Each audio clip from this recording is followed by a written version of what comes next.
Tahimik na pumasok ang binatang pulis na si Tonyo sa inuupahan niyang apartment na may isang kwarto. Kasama niyang nakatira doon ang kapwa niya pulis at kaibigan na si Jeffrey. Bukod kay Jeffrey, kasama rin nila doon ang kababata niyang si Benjo na halos 6 na buwan pa lamang sa Maynila. Pagpasok ni Tonyo ay kumunot ang noo niya nang makita si Benjo na nasa sala. Nakaupo ito sa sofa habang nanonood ng basketball game sa maliit na telebisyon. Napansin niya ang benda sa kaliwang paa ni Benjo. Umupo si Tonyo sa pang-isahang upuan sa tabi ng sofa. Uy, tol! Nakauwi ka na pala. Nagluto na pala ako ng ulam. Nagisa na lang ako ng corned beef. Baka kasi hindi ka pa naghahaponan eh. Kumain ka na lang sa kusina. Ano nangyari sa paa mo, tol? Bakit may benda yan? Ito. Naaksidente sa pabrika. Natapilok ako tapos nabali yung buto ko sa paa eh. Ito, pinagpapahinga muna ako ng supervisor namin. Huwag daw muna akong pumasok hanggat hindi gumagaling tong paa ko. Ay nako, ikaw talaga. Hindi ka kasi nag-iingat eh. Sus, napakadulas naman kasi dun sa production area sa pabrikang yun eh. Saka, hindi ako ang unang naaksidente dun. Marami nang mas nauna sa akin.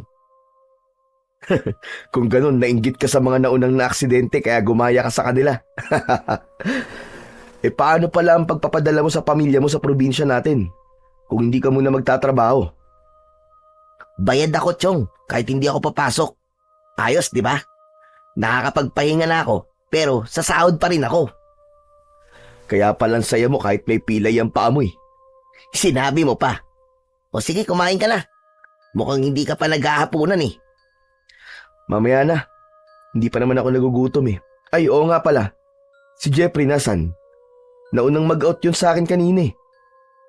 Ewan ko ba kung nasan siya. Pag uwi niya rito kanina biglang naligo. Tapos nag-impake ng mga damit niya. Tapos nung nasa banyo ako, saka siya umalis. Di ko na naitanong kung saan siya pupunta eh. Saan kaya pupuntang mokong na yun? Wala naman siyang sinabi sa akin na aalis siya ngayon ah. Sa dami ng dala niyang damit, paniguradong magtatagal yun bago bumalik. Nahulog sa malalim na pag-iisip si Tonyo. Inisip niya kung saan maaaring magpunta si Jeffrey. Simula nang maging pulis si Tonyo, ay naging magkaibigan at magkasundo kagad sila ni Jeffrey dahil hindi nagkakalayo ang kanilang edad. Si Jeffrey ang nagturo sa kanya sa mga pasikot-sikot sa syudad dahil mas nauna ito roon kesa sa kanya. Ito rin ang nakaisip na tumira sila sa iisang apartment. Malaki ang tiwala ni Tonyo kay Jeffrey dahil ilang beses na nitong napatunayan ang pagiging totoong kaibigan nito sa kanya. May pag-aalalang naramdaman si Tonyo habang iniisip niya kung saan nagpunta si Jeffrey. Oh, Chong, bigla kaya yatang tumahimik dyan.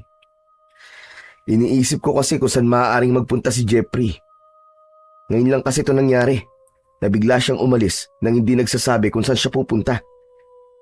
Imbis na nag-iisip ka dyan, bakit hindi mo na lang kaya siya tawagan? May cellphone ka naman, di ba? Hinugot ni Tonyo ang kanyang cellphone mula sa bulsa ng kanyang pantalon. Sinubukan niyang tawagan ang numero ni Jeffrey pero nakapatay ang cellphone nito. Ang ginawa niya ay nagpadala siya ng text message kay Jeffrey kung saan tinanong niya ito kung nasaan ito. Hindi ko siya makontak eh. Patay yata ang cellphone niya. Nako, hindi kaya kung ano nang nangyari kay Jeffrey. Baka may banta sa buhay niya tapos nagtatago na siya ngayon. Yan ang mahirap sa trabaho niyong mga pulis eh. Halos araw-araw ay marami kayong nakakalaban ng mga kriminal. Yung iba, mga big time pa. Tapos kapag kinalaban mo, yun, pagbabantaan ang buhay mo. Sige pa, pakabahin mo pa ako, lintik ka. Joke lang naman. Ikaw naman, tol. Masyado ka namang seryoso eh. Mamaya ko na nga iisipin kung nasan si Jeffrey. Maliligo na muna ako, tapos saka ako kakain. Iniwanan ni Tonyo si Benjo sa sala. Dumiretso siya sa kanilang kwarto upang hubarin ang kanyang uniforme. Nang magtungo siya sa banyo para maligo, ay hindi pa rin nawala ang pag-aalala niya para kay Jeffrey. Pagsapit ng 11:00 ng gabi, ay nahiga na si Tonyo sa kanyang kama. May 3 kama sa kwartong yun at tig-iisa sila nina Benjo at Jeffrey. Bata pa lang ay pangarap na ni Tonyo ang maging isang pulis. Yun ay dahil lumaki siya sa pamilya kung saan ang kanyang tatay at lolo ay kilalang mga antingero na nakikipaglaban sa mga aswang. Bayani ang tingin ng mga tao sa lolo at tatay ni Tonyo sa kanilang lugar. Ang bagay na yon ang nag-udyok sa kanya para maging pulis dahil gusto niya na maging tagapagtanggol ng mga naaapi at maging kalaban ng masasama.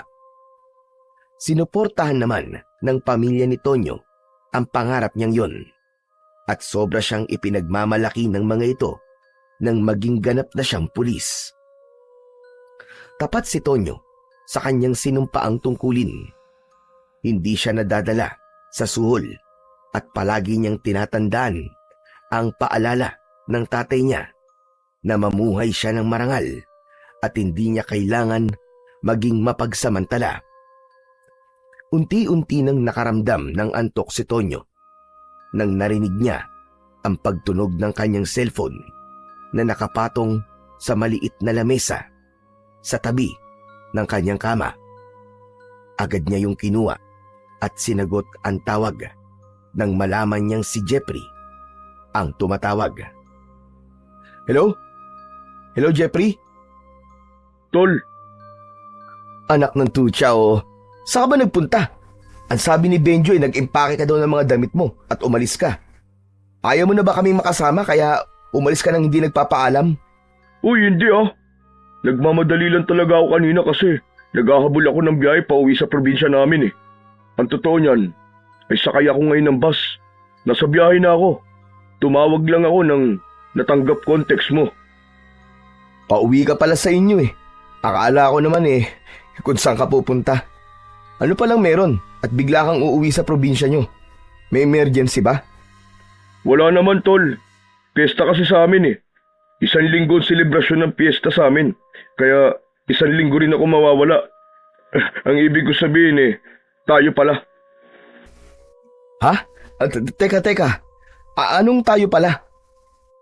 Oo, tayo. Kasi ipinaalam na rin kita kay Sir Mariano na sasama ka sa akin. Pumayag naman siya. Ayun, approve na ang leave mo ng 1 week tol nang dahil sa akin. Ang kailangan mo nalang gawin ay mag-impake at sumunod sa akin sa probinsya namin. Teka. Nagbibiro ka lang, di ba? Hindi seryoso ako, Tonyo. Pumayag na nga si Sir Mariano. Kasi kahit siya nga napansin na masyado ka ng pagod sa pagtatrabaho mo. Ang dami na kayong nakakapansin na palagi ka nakatulala sa opisina. Tol, ako na nagsasabi sa'yo, kailangan mo ng bakasyon. Sorry kung nagdesisyon ako ng hindi ko ipinapaalam sa'yo Alam ko kasi natatanggihan mo ako Kaya ako nang gumawa ng paraan para makapagbakasyon ka. Ikaw talaga, Hindi mo na dapat ginawa yan. Matatambakan lang ako ng trabaho pagbalik ko Huwag ka mag-alala kasi may gagawa ng trabaho mo habang wala ka. Para rin naman sa'yo to Pasensya ka na talaga Una na ako kasi may mga kailangan akong asikasuhin sa bahay namin O sige na tol, sumunod ka Saka palagi kitang naikikwento sa tatay at lola ko Panigurado, matutuwa ang mga yun kapag nakita at nakilala ka nila. Teka, pwede bang pag-isipan ko muna? Binigla mo naman kasi ako Ano ka ba? Huwag mo nang pag-isipan. Basta hihintayin kita sa bahay namin Hindi ka na pwedeng tumanggi kasi magtatampo ako sa'yo. Dati pa kita niyayaya na sumama sa amin kapag umuwi ako ron di ba? Iti-text ko na lang sa'yo kung paano ka makakapunta sa amin. O sige na tol, malulobat na to cellphone ko eh. Nang maputol na ang tawag, ay napaupo si Tonyo sa kanyang kama. Biglang nawala ang antok ni Tonyo dahil sa mga sinabi sa kanya ni Jeffrey. Makalipas ang ilang sandali, ay nakatanggap siya ng text message mula kay Jeffrey. Detalyadong nakalagay doon kung paano makakapunta sa bahay ni na Jeffrey sa probinsya. Maya-maya pa ay nakita ni Tonyo na bumangon si Benjo mula sa higaan nito. Umupo ito sa gilid ng kama ni Tonyo. Si Jeffrey ba yung kausap mo kanina, tol? Oo. Ano sabi niya? Alam mo na ba kung nasan siya ngayon? Nasa biyahe pauwi sa probinsya nila ngayon. Piyesta daw kasi sa kanila. Ganun ba? Akala ko naman kung saan siya pupunta. Ang dami niya kasing dalang damit eh. Pero bakit parang hindi may pintay ang mukha mo? May problema ba? Si Jeffrey kasi, ipinagpaalam niya ako kay Sir Mariano na mag-leave ng 1 linggo. Tapos, pinapasunod ako ni Jeffrey sa probinsya nila. Inimbitahan niya ako sa piyesta nila. Ang sabi niya, napapansin daw niya na sobra na akong pagod sa pagtatrabaho. Kaya kailangan ko raw ng bakasyon. Maganda naman pala layunin ni Jeffrey. Kaya kanya inaaya sa kanila eh. Kahit ako, napapansin ko na masyado ka ng subsub sa pagtatrabaho eh. Delikado ang ganyan, tol. Dapat, wag puro trabaho. Bigyan mo rin ng oras sa sarili mo. Marami lang kasi akong hawak na kaso ngayon. Pero sabi ni Jeffrey, may gagawa naman doon ang trabaho ko habang wala ako. Oh, yun naman pala eh. Di sumunod ka na kay Jeffrey sa probinsya nila. O kaya mas maganda kung samahan na lang kita. Total, wala rin naman akong pasok sa trabaho, di ba? Para makapagbakasyon na rin ako. Nagsasawa na ako sa puro building ang nakikita ko eh. Walang Joe. Talaga naisip pa ba magbakasyon ha? Kahit pilay na yung isang paa mo ha? Aba, syempre naman. Ayoko naman naaalis ka tapos mag-isa lang ako rito maiiwan sa apartment, no? Kilala mo naman ako. Hindi pwedeng wala akong makakausap na tao. Baka pag umalis ka nang hindi ako kasama eh. Pagbalik mo rito kinakausap ko na yung mga kaldero sa kusina. Puro ka talaga kalokohan. Ano na tol, sige na, pumayag ka na oh. Sumunod na tayo kay Jeffrey. Ang tanong, papayag kaya si Jeffrey na kasama ka? Hindi ba, hindi naman kayo magkasundo nun? Huwag mo nalang sabihin na kasama mo ko. Para wala na siyang magagawa kapag nakita niya ako, nakasama mo ko. Gusto ko rin kasi talaga magbakasyon eh. Okay, sige, payag na ako. Susunod tayo kay Jeffrey sa probinsya nila. Total, wala na rin naman akong magagawa kasi approved ng 1 week leave ko eh. Kesa masayang yun. Mas mabuti pang mag-enjoy na lang tayo sa fiesta ni na Jeffrey. Ayos! Buti naman at pumayag ka na. Kailan pala tayo aalis? Mag-i-empake na ba ako? Oo, sige. Mag-impake na tayo at mamayang madaling araw tayo aalis. Ang sabi kasi ni Jeffrey sa text niya ay aabuti ng 10 oras ang biyahe papunta sa kanila. Kaya dapat maaga tayong umalis. Sige. Mag-i-empake na ako ngayon. Isingin mo na lang ako mamaya kapag aalis na tayo ah. Napailing na lang si Tonyo nang nagsimula ng ilabas ni Benjo ang ilang mga damit nito mula sa aparador. Habang siya naman ay hindi pa rin buo ang loob sa gagawin nila. Para sa kanya ay mas gusto pa niya ang magtrabaho kesa magbakasyon. Pagsapit ng 4:00 ng madaling araw ay nagising si Tonyo sa malakas na pagtunog ng alarm ng kanyang cellphone. Bumangon siya at ginising niya ang kaibigan niyang si Benjo. Naunang nagtungo si Benjo sa banyo para maligo. Nang matapos ito, ay si Tonyo naman ang sunod na naligo. Makalipas ang ilang sandali, ay parehas na silang nagbibihis at nag-aayos ng kanilang sarili. Habang nagsasapato si Benjo, ay binuksan ni Tonyo ang drawer at nakita niya roon ang kanyang baril. Hindi niya alam, pero tila may bumulong sa kanya na dalhin niya yun. Kinuha niya ang baril at ang lalagyan ng mga bala. Isinama niya yon sa kanyang bag. Humarap si Tonyo sa salamin para siguraduhin na maayos ang kanyang buhok. Matapos yun ay isinuot niya ang isang kwintas. Meron yung palawit na bilog na kulay puti. Hinawakan niya ang palawit ng kwintas at umusal siya ng isang dasal. Talagang hindi ka pwedeng umalis nang hindi suot yung kwintas na yan, ano? Hindi talaga pwede. Bigay pa to sa akin ng lolo ko eh. Ang tagal na natin magkaibigan pero hanggang ngayon, hindi ko pa rin alam kung para saan ang batong yan. Ang alam ko lang ay agimat yan kasi ang tingero ang tatay at lolo mo sa baryo natin eh. Kabal ang tawag sa agimat na to, Benjo. Kapag meron ka nito, hindi ka tatablan ng bala ng baril at ng kahit na anong matutulis na bagay. Wow! Ang astig naman pala niyan. Pero totoo ba ang kapangyarihan niyang kabal? Oo naman. Ilang beses na akong iniligtas nito sa tuwing may engkwentro kami. Ilang beses na akong tinamaan ng bala pero parang himala na hindi yun tumagos sa balat ko. Ibinigay ito ni Lolo sa akin kasi alam niya ang trabaho ko bilang isang pulis. Alam niya na malaki ang maitutulong nitong kabal sa akin. Sa bagay, hindi na dapat ako magduda sa kapangyarihan ng agimat mo kasi talaga namang napakagaling na ang tingero ng tatay at lolo mo eh. Sayang nga lang at hindi ka sumunod sa yapak nila. Ayos lang yun. Naiintindihan naman nila kung bakit mas ginusto kong maging pulis eh. Saka halos parehas lang naman ang ginagawa namin. Parehas namin pinoprotektahan ng mga tao. Pero mamaya na tayo mag-usap at magmadali na tayo. Dapat ay makahabol tayo sa first trip ng bus. Sa biyahe na lang din tayo kumain ng almusal. Ipinagpatuloy na ni Tonyo at Benjo ang kanilang pag-aayos sa sarili. Hindi nagtagal ay magkasama na silang lumabas ng kanilang apartment. Sakto na may dumaan na tricycle kaya sumakay na sila roon at nagpahatid sa bus station. Pagdating sa bus station ay sumakay sila sa bus na ang biyahe ay papunta sa probinsya ni Jeffrey. Nang mapuno na ng mga pasahero ang bus ay umandar na yon.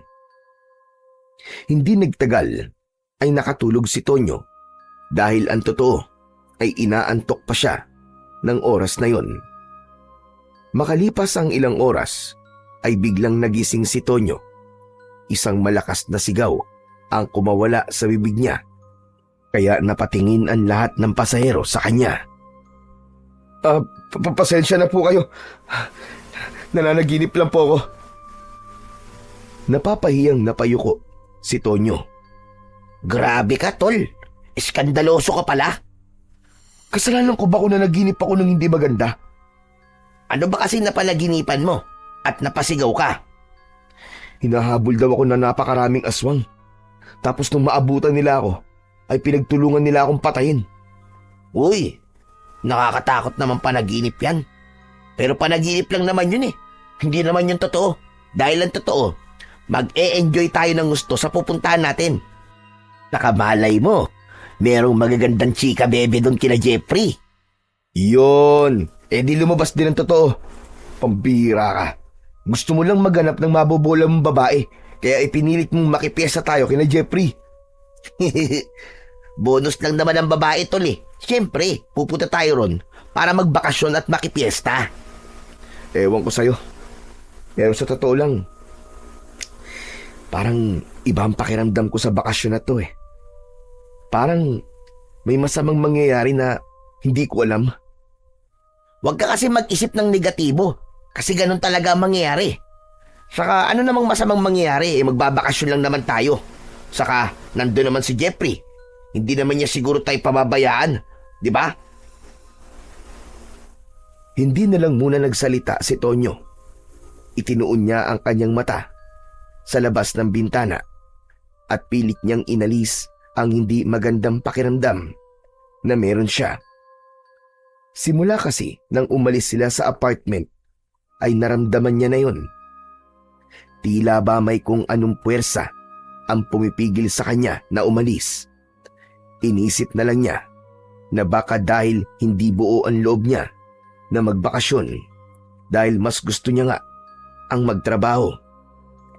Halos 10 oras na nakaupo sa base na Tonyo at Benjo bago yun huminto sa isang lumang istasyon ng bus. Bumaba na sila at naglakad sila para maghanap ng makakainan. Sandali lang, tol. Daan-daan ka lang sa paglalakad. Nakita mo nang injured ang kasama mo eh. Aray, ang sakit ng paa ko kapag naglalakad ako ng mabilis eh. Yan, dapat kasi nagpapahinga ka na lang sa apartment eh. Tapos ngayon magrereklamo ka na masakit ang paa mo. Mas gusto ko pang sumakit ang paa ko kaysa mag-isa ako sa apartment, no?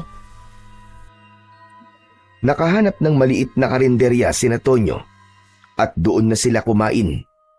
Habang kumakain ay naisipan ni Tonyo na tawagan si Jeffrey pero hindi niya na ito makontak.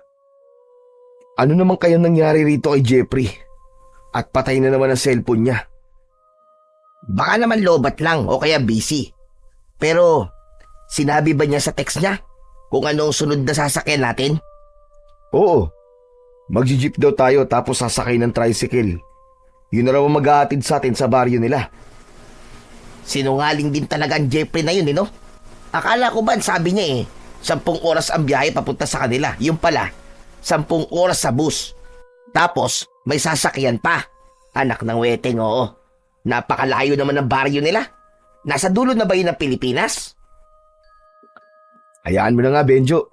Saka teka lang, ikaw naman ang pumilit sa akin na sumunod kay Jeffrey, di ba? Tapos ngayon nagre-reklamo ka. Natawa na lang si Benjo sa sinabi ni Tonyo. Nang matapos na silang kumain, ay sumakay na sila ng jeep. Halos kalahating oras ang naging biyahe nila. Pagkababa nila ng jeep, ay sa tricycle naman sila sumakay.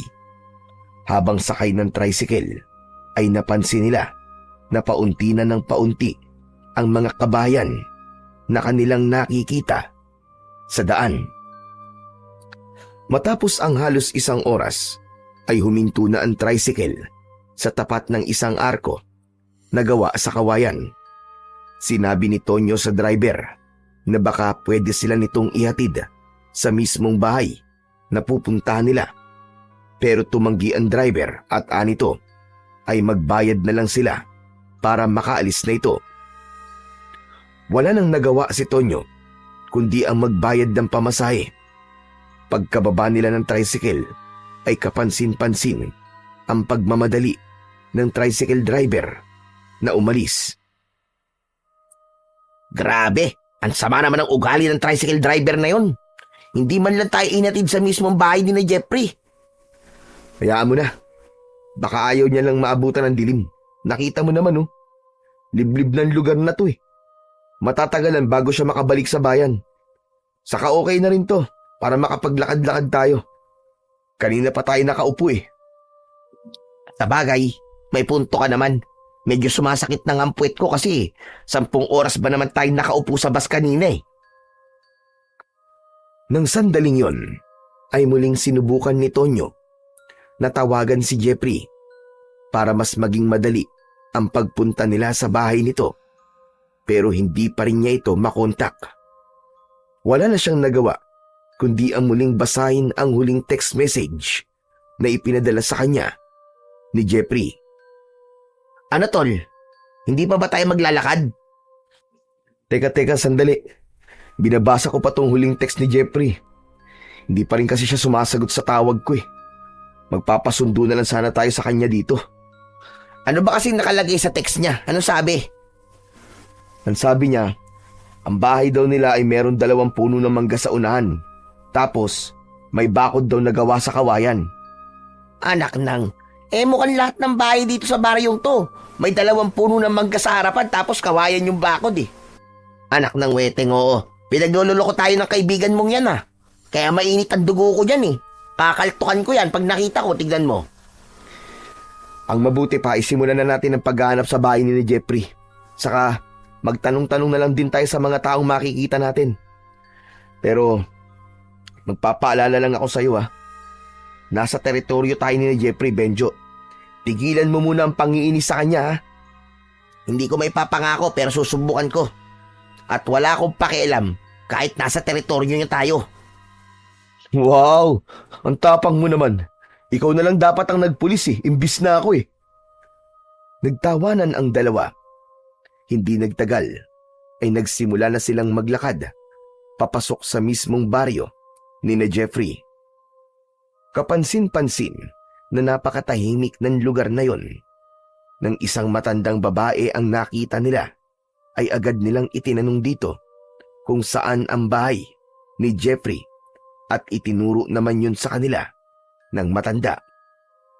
Matapos magpasalamat ay nagpatuloy na sa paglalakad ang dalawa.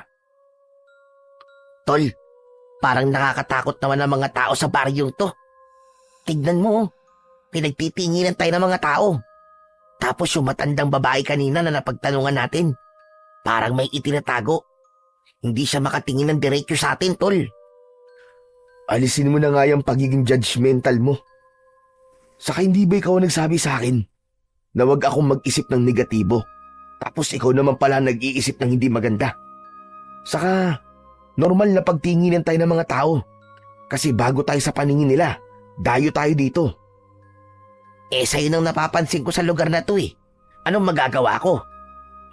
Tumahimik ka na lang at baka mamaya may makarinig pa sa'yo. Mamaya kuyugin tayo dito eh. Sa kabila ng pagsaway ni Tonyo kay Benjo, ay aminado siya na totoo ang mga sinabi nito. Kapansin-pansin ang pailalim na tingin ng mga tao sa kanila. Hindi yun ang uri ng tingin na nakakita ang mga yon ng bagong muka. Kakaiba ang tingin ng mga tao sa kanila at hindi kayang ipaliwanag ni Tonyo kung ano ang ibig sabihin ng mga tingin na yon. Hindi nagtagal ay narating na nila ang harapan ng bahay na itinuro sa kanila ng matandang babae. Meron yung bakod na gawa nga sa kawayan at naroon din ang dalawang malalaking puno ng mangga. Nakabukas ang gate na gawa sa kawayan kaya tuloy-tuloy silang pumasok sa loob ng bakuran. Si Tonyo ang kumatok sa pinto. Hindi nagtagal ay bumukas yun at bumungad sa kanila ang isang lalaking matangkad. Napasigaw si Benjo nang makita nito ang dugoang itak na hawak ng lalaki. Sa sobrang takot ni Benjo ay napatakbo ito sa likod ni Tonyo. Matalim ang mga mata ng lalaki. Tonyo, baka mamaya mamamatay tao yan oh. Tignan mo, may dugo yung itak niya. Tumahimik ka nga, Benjo. Sino kayo? Anong kailangan nyo rito? Magandang hapon po. Ako po si Tonyo. At ito pong kasama ko naman si Benjo. Mga kaibigan po kami ni Jeffrey. Galing pa po kami sa Maynila. Jeffrey? Aba, teka lang. Jeffrey, may mga bisita ka. Sila na yata yung sinasabi mong bisita natin sa piyesta. Umalis ang lalaki sa harapan ni Tonyo. Hindi nagtagal ay si Jeffrey na ang humarap sa kanila. Biglang nawala ang ngiti ni Jeffrey nang makita nito si Benjo. Anong ginagawa niyan dito, Tonyo? Hindi ba ikaw lang ang pinapunta ko rito? Wala rin kasi siyang pasok sa trabaho niya ng ilang araw dahil pilay ang paa niya. Kawawa naman kung iiwan kong mag-isa sa apartment Baka masiraan pa ng ulo yan dun Kung ayaw mo ako nandito, pwede naman na akong umalis na. Hindi yung nagsasalita ka dyan na parang wala ako dito. Direkta mong sabihin at itanong sa akin kung bakit ako kasama ni Tonyo. Bakit nga ba hindi ka nalang bumalik sa Maynila? Teka. Pwede bang wag na kayo mag-away? Jeffrey, pasensya ka na kung isinama ko rito si Benjo nang hindi nagsasabi sa'yo. Naawa nga ako sa kanya kung iiwan ko siya na mag-isa sa apartment. Tapos may injury pa siya Ano pa nga ba magagawa ko kasama mo na yan. Hoy Benjo, joke lang yung pinapaalis na kita. Baka naman isipin mo na masama ang ugali ko. Pasok na pala muna kayo. Sige na. Nilakihan ni Jeffrey ang pagkakabukas ng pinto at saka pumasok sina Tonyo at Benjo sa bahay nito.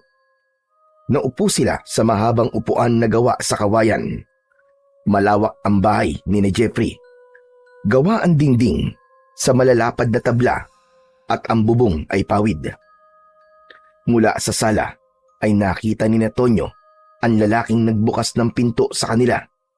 Nasa kusina ayon habang nagtatadtad ng karni ng baboy. Tila napansin ni Jeffrey na nakatingin si Tonyo sa lalaki, kaya muli itong nagsalita. Oo nga pala. Tatay ko'y nagbukas ng pinto sa inyo kanina. Sandro ang pangalan niya. Si Lola Rosita naman ay nasa kwarto niya. Mamaya ko na kayo ipapakilala sa kanya kasi nagpapahinga siya sa oras na to eh. Kumusta nga pala naging biyahe niyo? Ayun, namamaga magkabila ang pisngi ng puwet namin kasi 10 oras kami nakaupo sa bus. Akala ko naman 10 oras lang ang biyahe, pero hindi naman pala. Kung magrereklamo ka lang, hindi ka na sana sumama kay Tonyo. Oo. Ayan na naman kayong dalawa eh. Magsisimula na naman kayong mag-away. Pwede bang kahit sa buong bakasyon na lang na to, ay magkaayos muna kayong dalawa? Hindi ba kayo may gusto na magpahinga ako sa trabaho? Sa tingin nyo ba, makakapagpahinga ako kung nagbabangayan kayo palagi? Sorry na tol, ito kasing si Jeffrey. Palagi na lang akong tinatable. Anong ako? Kung maayos ka na sanang kausap, hindi ako maiinis sa'yo. Oo, yan na naman. Kakasabi ko lang, di ba? Tama na nga yan. Sige kayo, kapag ako nainis, babalik na lang ako sa apartment natin. Mas okay pa yata dun eh, kasi tahimik dun. Okay, sige. Ako na magpaparaya, pangako. Hindi ko na muna aawayin si Benjo habang nandito tayo. Napailing na lamang si Tonyo. Noon pa man, ay hindi na talaga magkasundo sina Benjo at Jeffrey dahil sobrang magkaiba ang ugali ng dalawa. Si Benjo ang tao na masayahin at maingay, habang si Jeffrey naman yung seryoso at madalas na tahimik. Inakala ni Tonyo na normal lang na hindi magkasundo ang dalawa nung una kasi bago pa lang magkakilala ang mga ito. Pero nang tumagal ay mas lalong tumindi ang bangayan ng dalawa. Oo nga pala, ang mabuti pa magpahinga na muna kayo. Alam kong pagod kayo sa biyahe. Tara na, at ihahatid ko kayo sa magiging kwarto ninyo. Nagtungo si Jeffrey sa isang nakasaradong pinto at binuksan nito yon. Nang pumasok ito, ay sumunod sina Tonyo at Benjo. May normal na laki ang kwarto at may isang papag na kasya ang 2 tao. Meron doong malaking bintana na natatakpan ng itim na kurtina. Ito ang magiging kwarto nyo. Pasensya na kayo kasi wala kaming electric fan eh. Pero huwag kayo mag-alala kasi malamig ang panahon ngayon. Kaya hindi nyo na rin talaga kailangan ng electric fan. Baka mangatog kayo. Ang totoo kasi niyan eh, walang linya ng kuryente dito. Pero may signal naman na cellphone. Yun nga lang, mahina at madalas nawawala pa. Ano? Bakit hindi mo sinabi na wala pa ng kuryente dito? Paano kami makakapag-charge ng cellphone namin? Hindi ba sinabi ko sa text kay Tonyo na libliban lugar namin? Sana naisip mo na walang kuryente dito. Kahit na.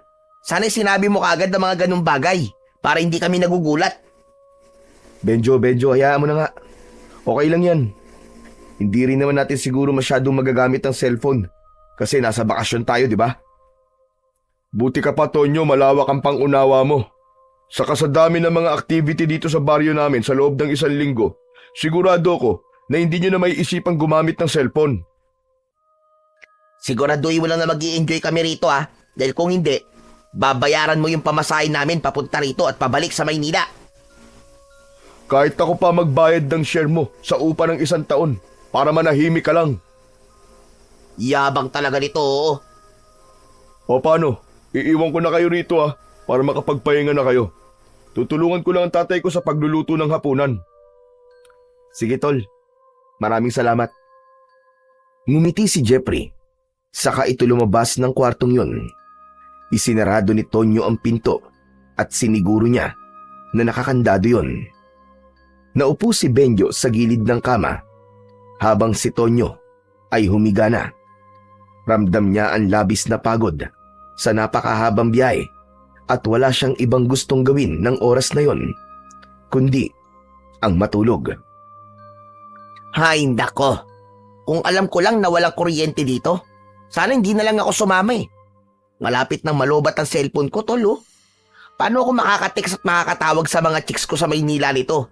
Anak ng teteng talaga, kung mamalasing ka nga naman. Pambira. Talagang yung mga babae pa ang una mong inisip, ano?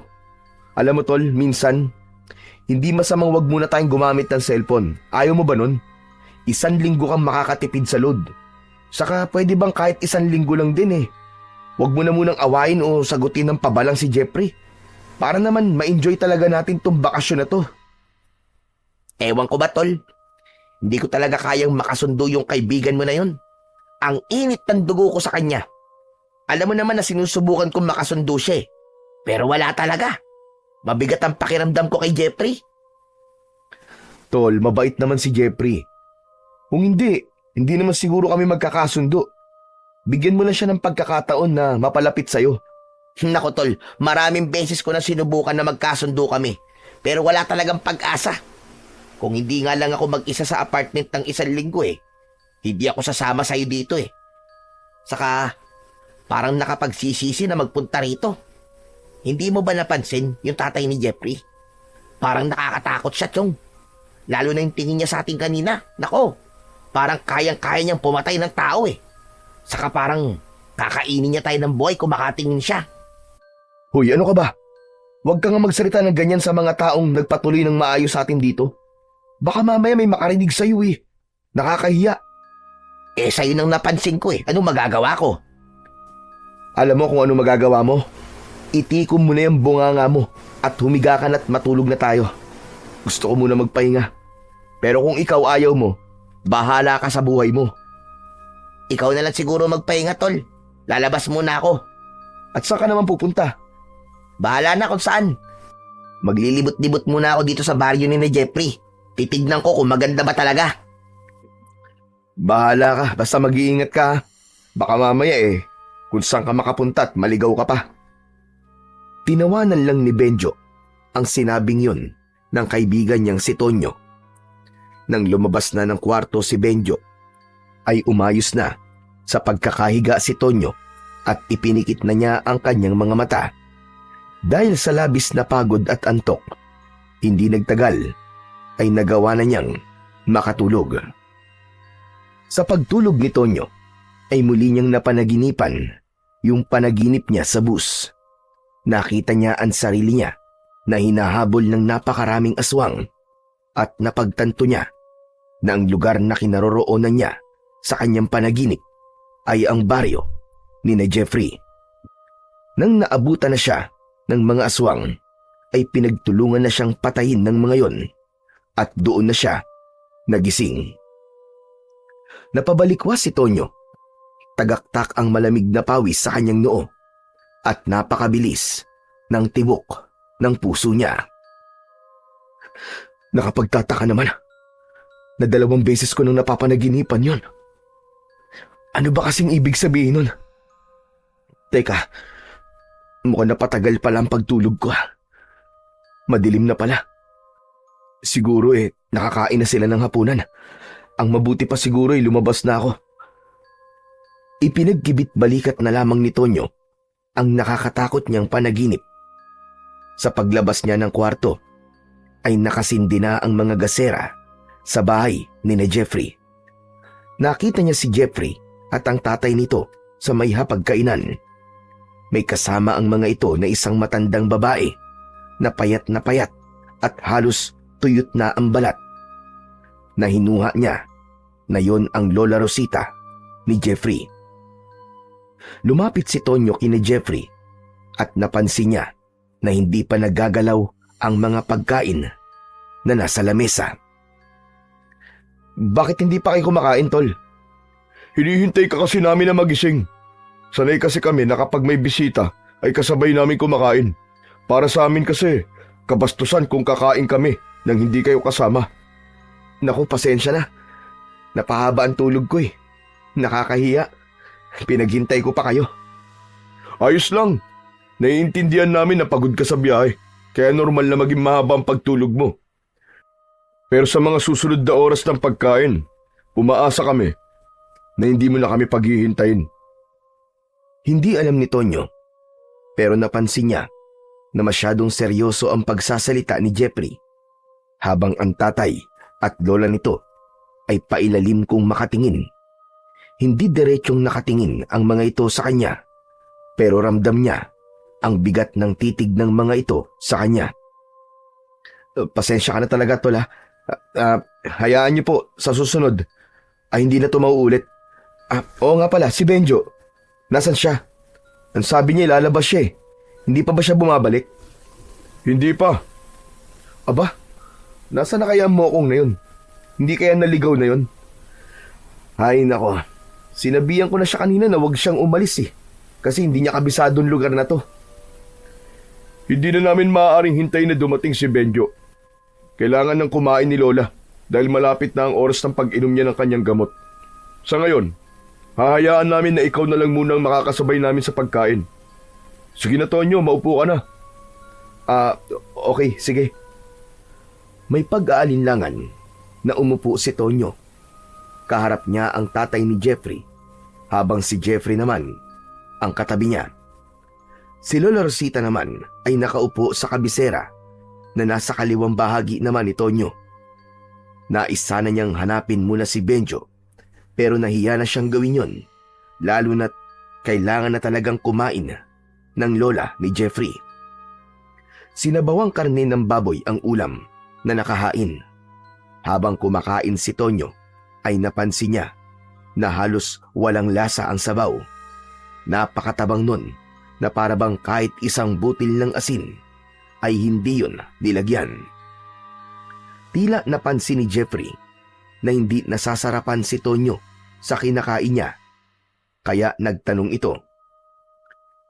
Hindi mo yata masyadong ginagalaw ang pagkain mo. May problema ba sa luto ng tatay ko? Ha? Wala naman. Pero may patis ba kayo? Kilala mo naman ako, tol. Mas gusto ko kapag maalat ang pagkain. Pero hindi ko sinasabing hindi masarap ang luto ng tatay mo, ha? Masarap siya sa totoo lang, saka napakalambot ng karne. Sadyang mahilig lang talaga ako sa maalat. Walang asin o patis o kung ano pang pampalasa sa bahay na to. Hindi kami gumagamit ng ganon. Dahil ang mga yon ay nagpapaikli ng aming buhay at masama sa kalusugan. Ang alat sa aming mga pagkain ay nakukuha namin sa natural na alat na meron ng karne o gulay na aming niluluto. Ganun po ba? Sige po, wala pong problema. Pero masarap po talaga ang luto nyo, Mang Sandro. May pag-aalinlangang ngumiti si Tonyo kay Mang Sandro at sa kanya ipinagpatuloy ang kanyang pagkain. Tiniis na lang niya na walang lasa ang kanyang kinakain hanggang sa naubos na niya ang nasa kanyang pinggan. Maya-maya pa ay napatingin si Tonyo kay Lola Rosita. Napansin niya na matalim ang tingin nito sa kanya na parabang may napakalaking kasalanan siyang nagawa rito. Hello po, Lola Rosita. Ako po si Tonyo. Kaibigan po ako ng apo niyong si Jeffrey. Apo, Jeffrey, nagugutom na ako. Gusto ko na kumain. Tol, anong sinasabi ng lola mo? Di ba kanina pa siya kumakain? Ganyan talaga si Lola. Medyo nagiging ulyanin at isip bata na siya dahil sa kanyang katandaan. Nagugutom na ako. Gusto ko na kumain. Lola, nasa harap niyo po yung pagkain. Yan po ang kainin niyo. Mas lalong kinabahan si Tonyo dahil mas naging matalim ang tingin ni Lola Rosita sa kanya. Nagsimula na yung maglaway habang umaangil na parang isang galit na aso. Nang sandaling yun ay gusto nang umalis ni Tonyo pero alam niya na isang kabastusan kung gagawin niya yun. Biglang sinunggaban ni Lola Rosita ang isang braso ni Tonyo. Sa gulat ni Tonyo ay napasigaw siya ng malakas. Ngumanga ng malaki ang matandang babae at nang akmang kakagatin nito ang braso ni Tonyo ay agad namang tumayo si Jeffrey upang pigilan si Lola Rosita. Natakot at nagtaka si Tonyo sa ginawang yon ni Lola Rosita. Nagwawala ang matanda habang hawak ito ni Jeffrey.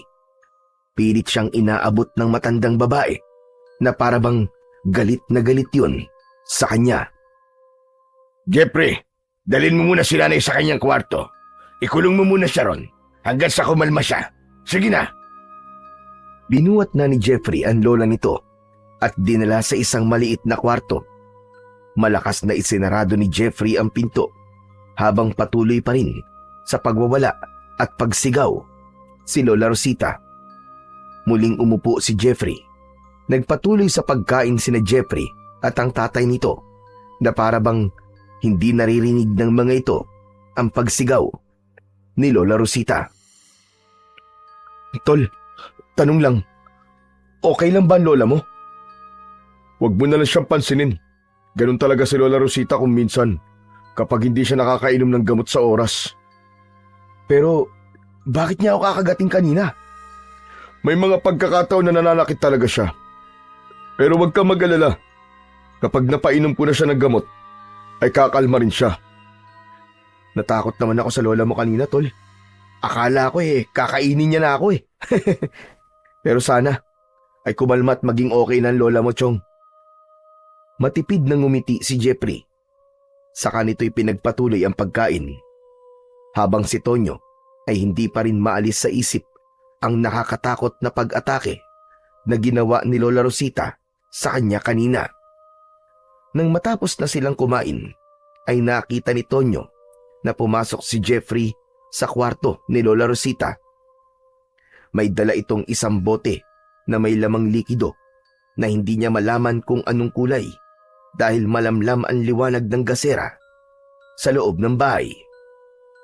Bahagyang nakaawang ang pinto ng kwarto ng matanda, kaya nakita niya na inabot ni Jeffrey ang bote kay Lola Rosita. Agad naman yung kinuha ng matanda at tila uhaw na uhaw nitong ininom ang laman ng bote. Umagos pa sa gilid ng bibig ng matanda ang likido at nakita ni Tonyo kung gaano yun kalapot. Biglang tumingin si Jeffrey kay Tonyo. Nagulat si Tonyo nang malakas na isinarado ni Jeffrey ang pinto na para bang galit na galit ito. Lumabas muna si Tonyo upang sumagap ng sariwang hangin. Kapansin-pansin ang katahimikan ng paligid. Kahit isang tao ay wala siyang nakikita. Aba, wala pa rin pala si Benjo. Sana kaya nagpunta mo kong na yun? Hindi nagtagal ay dumating si Benjo. Malaki ang ngiti nito na para bang napakasaya nito. Oh, buti naman at naisipan mo pang umuwi.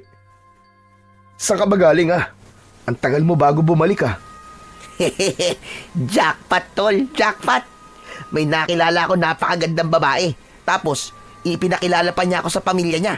Sa tingin ko, may gusto yun sa akin. Sinasabi ko na nga hindi ka naman sumama rito para sa fiesta Nandito ka kasi maghahanap ka ng babaeng maluloko mo. Ano ba masama ron? Malay mo, nandito pa lang mapapangasawa ko. At sa tingin ko, ay nakita ko na siya. Pumasok ka na at kumain ka na. Sa susunod ay hindi mo na pwedeng gawin yan Gusto kasi ni Jeffrey na magkakasabay tayong kumain. Sus, wag mo sinusunod na mga sinasabi ni Jeffrey. Bisita nila tayo rito, no? Yun na nga Bisita tayo kaya dapat marunong tayong rumispeto sa patakaran sa bahay na to.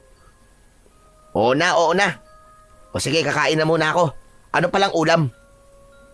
Sinabawang karne ng baboy, nilagaya tayon. Pero sasabihin ko na sa'yo ngayon pa lang walang lasa yung luto nila, parang hindi nilagyan ng asin. Hindi raw kasi sila gumagamit dito ng asin at ng kung ano pang pampalasa. Huwag mo na lang ipahalata na hindi mo gusto yung ulam. At baka mamaya sumama ang loob ng tatay ni Jeffrey. Yung tatay niya kasi nagluto nun Ayos lang, sa sobrang gutom ko, kahit hilaw na karne pa yan, kakainin ko. Napansin ni Tonyo ang kakaibang kwintas na suot ni Benjo. May palawit yon na para bang pinatuyong sanga ng kung anong halaman. Teka, Chong. Saan mo nakuha yung suot mong kwintas? Ito ba? Bigay sa akin ng babaeng nakilala ko. Ang sabi niya, wag ko daw tong huhubarin. Nang pumasok na si Benjo sa bahay, ay muling pinagmasdan ni Tonyo ang paligid. Bahagyang maliwanag ang buwan na natatakpan pa ng makapal na ulap, kaya kahit paano ay may nakikita siya. Doon niya napansin na walang banderitas sa baryo na hindi normal kapag fiesta.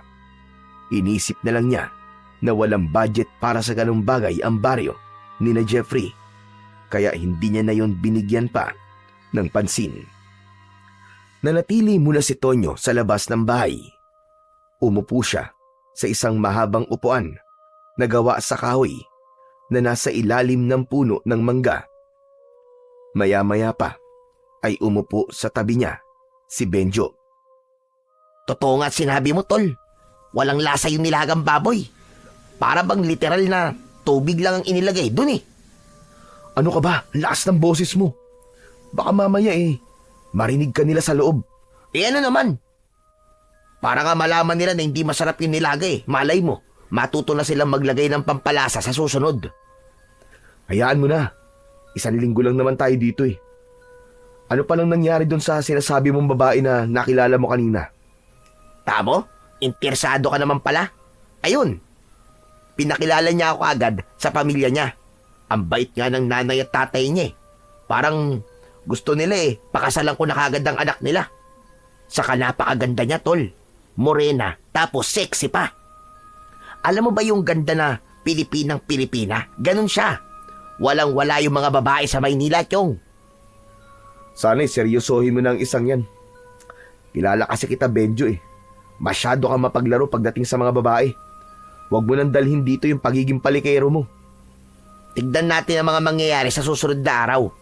Ayokong mangako. Loko ka talaga. Pero Benjo, maiba ako.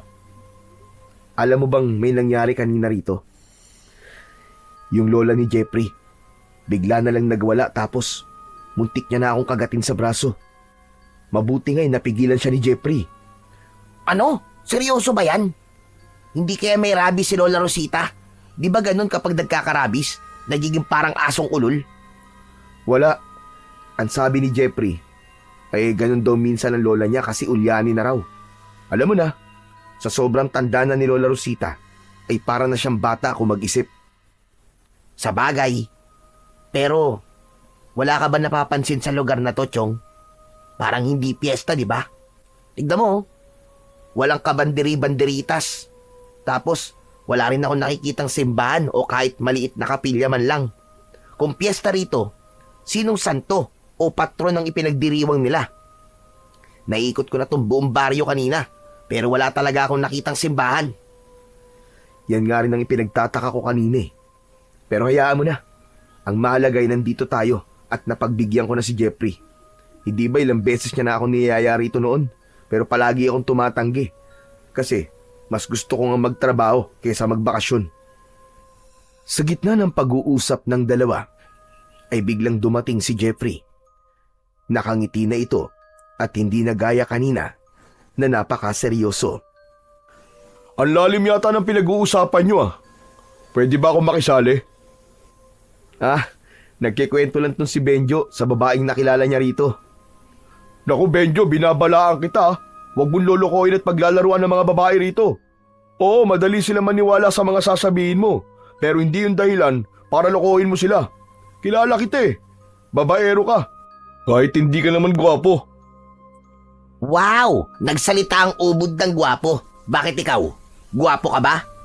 Kumpara sa'yo, aba, oo naman. Teka, tama na nga yan.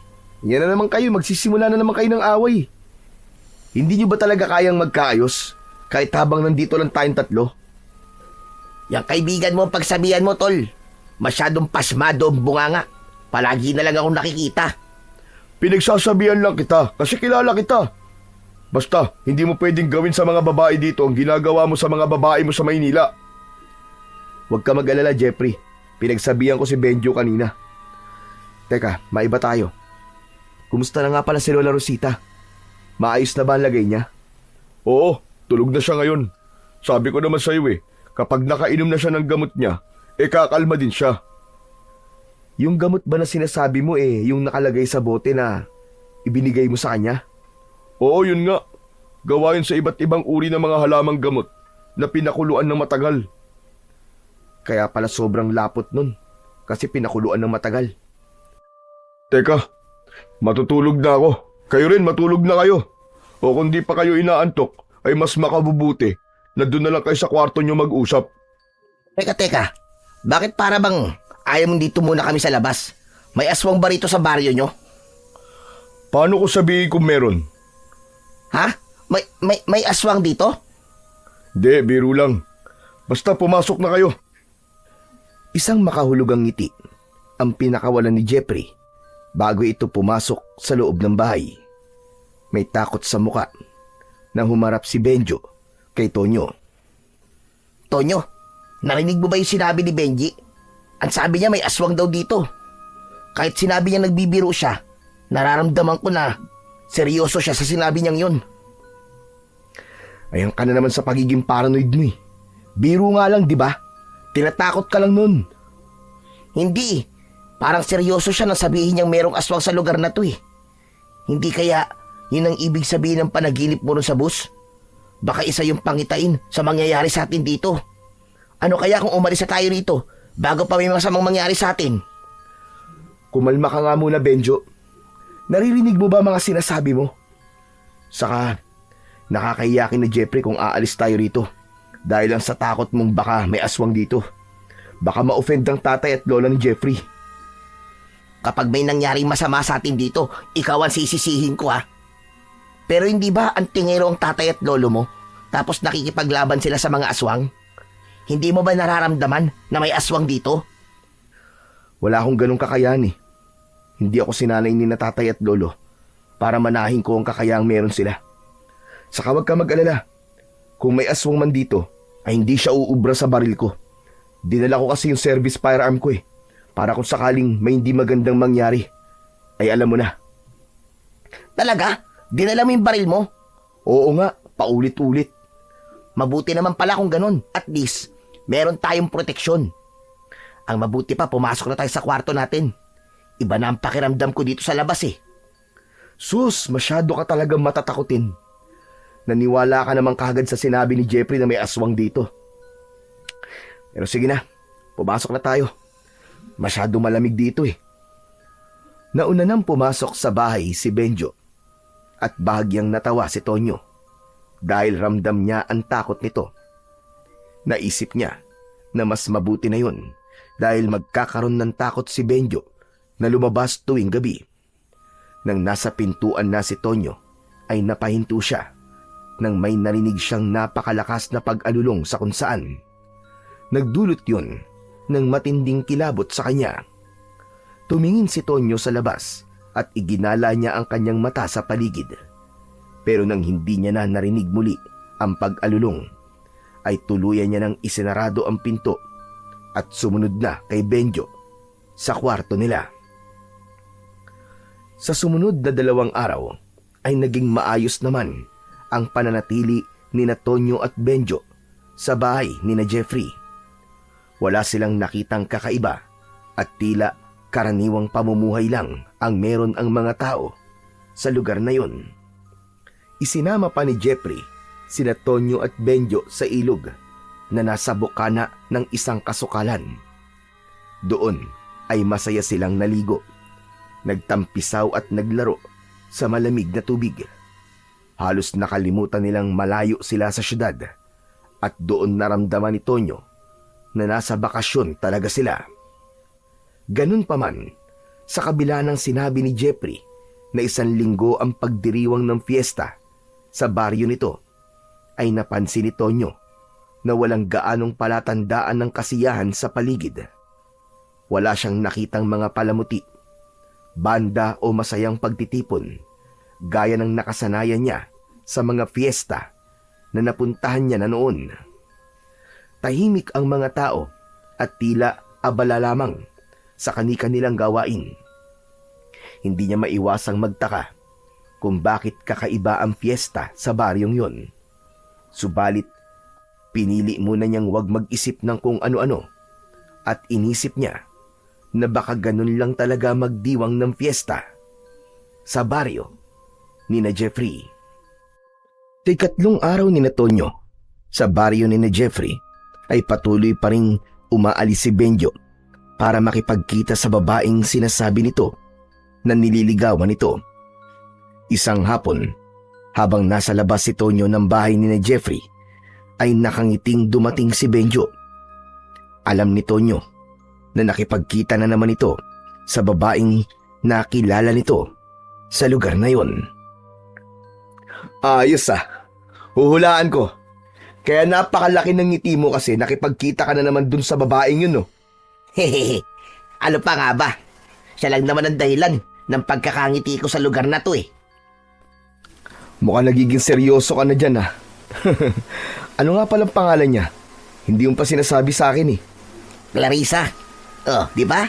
Pangalan pa lang, napakaganda na. Baka pwede mo naman akong ipakilala dyan kay Clarissa.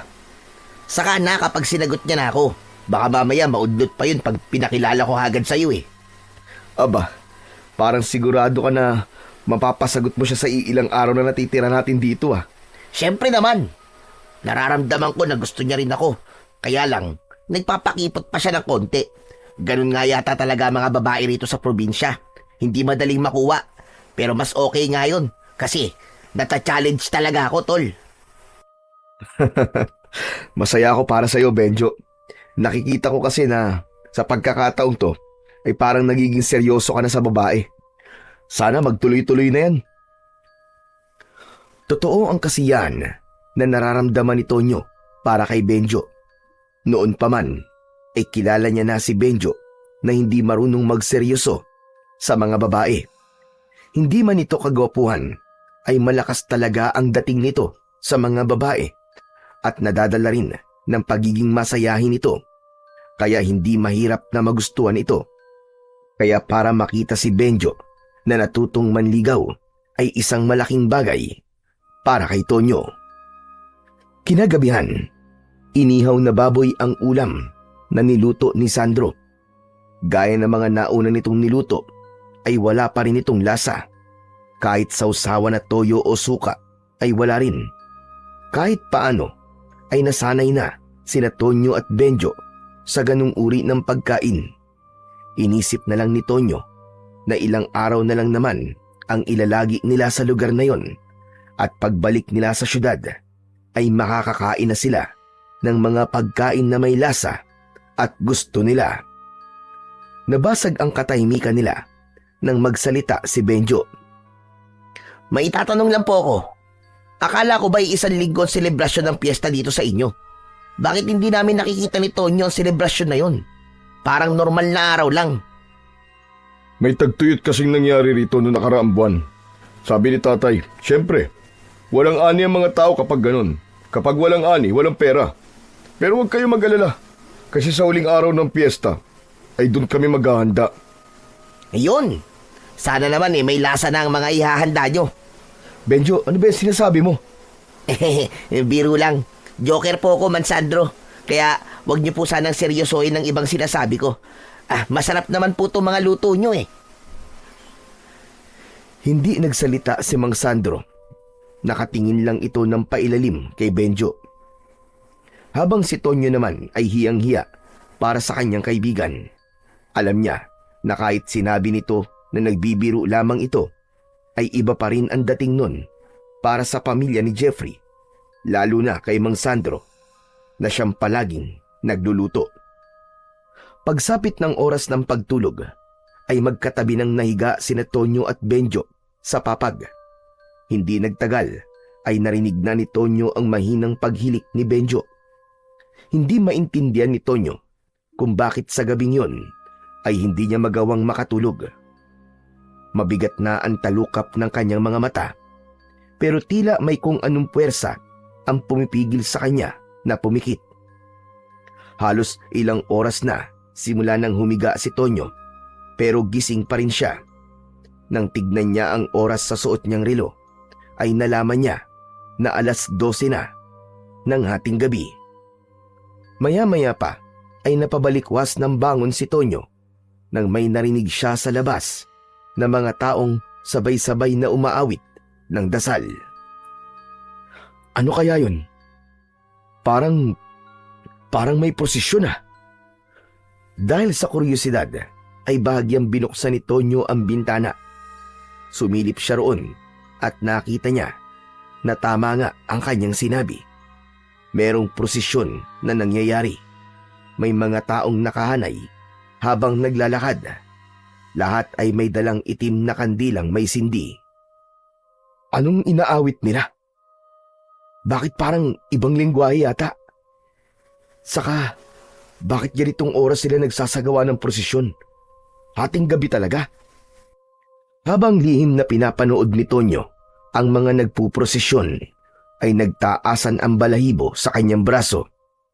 Nang nasa tapat na ng bahay ni na Jeffrey ang mga tao, ay biglang huminto ang mga yon.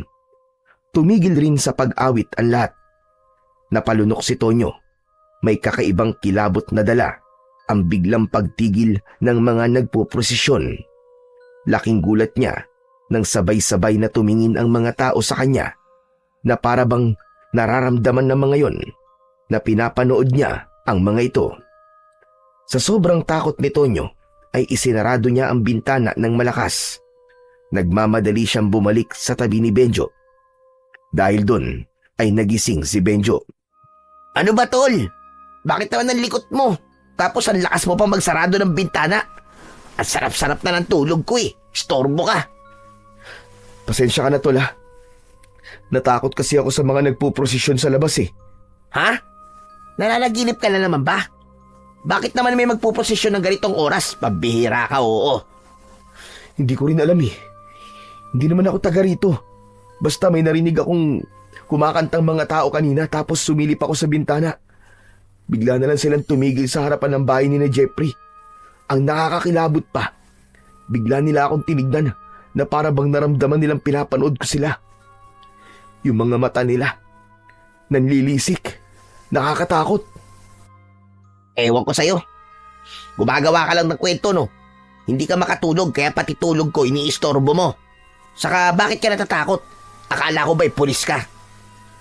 Kapag ba pulis, hindi na pwedeng makaramdam ng takot. Saka bakit parang hindi ka naniniwala sa sinasabi ko, ha? Imposible naman kasi na may nagpuprosesyon ng ganitong oras. O tignan mo nga sa orasan ko, oh. Lagpas na ng 12:00 ng hating gabi, ba? Teka nga, ang mabuti pa siguro tignan ko kung totoo ang sinasabi mo. Tumayo si Benjo at lumapit sa bintana.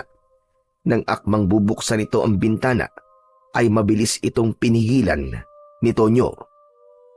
Wag mo nang tignan! Baka nasa labas pa rin sila eh. Baka ayaw nilang pinapanood na nagpuprosesyon sila. Paano ko malalaman kung nagsasabi ka ng totoo kung hindi ko makikita? Kumalma ka lang dyan, okay? Natatawa tuloy ako sa'yo eh. Wala nang nagawa si Tonyo nang tuluyan ng binuksan ni Benjo ang bintana. Hindi na tumingin sa labas si Tonyo dahil ayaw niya nang maramdaman ang takot na naramdaman niya kanina nang makita niya ang mga nanlilisik na mga mata ng mga nagpuprosesyon. Ano, nakita mo ba sila? Hindi ba nakakatakot? Tama ka nga. Ang dami nga nila.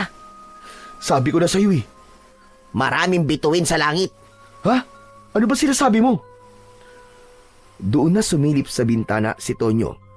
Nagtaka siya dahil kahit isang tao ay wala siyang nakita sa labas ng bahay ni na Jeffrey.